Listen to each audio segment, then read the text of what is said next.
everybody, Natasha Coach here with the Van City Home Team, and welcome to Coach Approach Coaching, where you can sign up for our newsletter below. You can sign up for our free coaching once a month, and you can also subscribe to our channel by clicking or ringing that bell and be notified every time we have new content.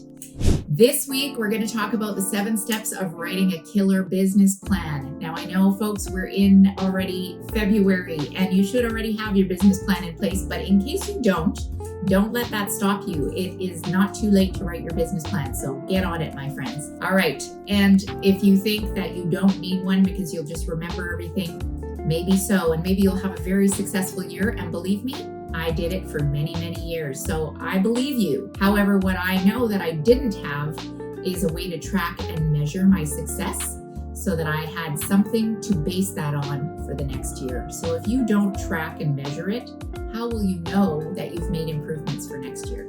All right, so very first thing in your step planning is to tell your story. What is your story?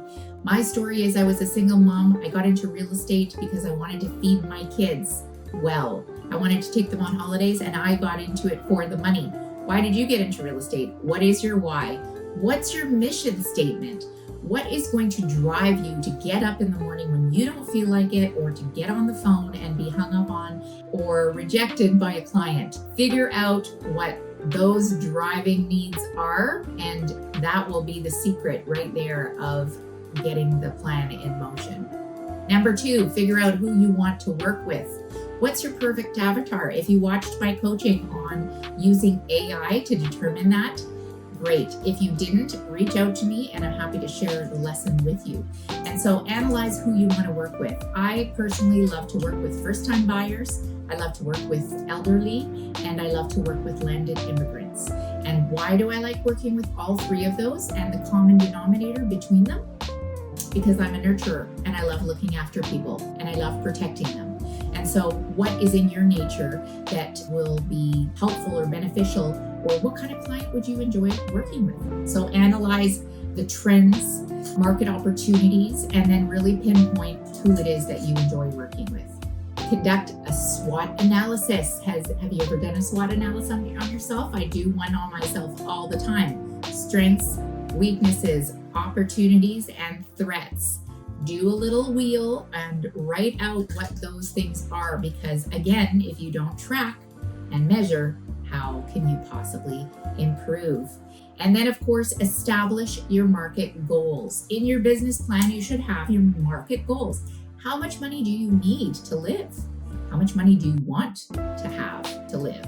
How well do you want to live? So what is your gross income that you want to make? And how many sales do you need to make that gross income?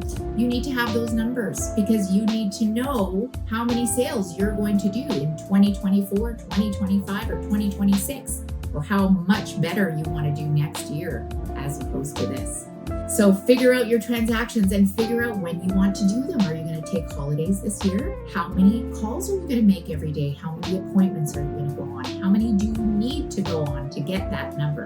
And then, of course, your financial plan. I know it's not the most exciting, but what we spend matters, because my father always told me it's not about what you make, it's about what you keep.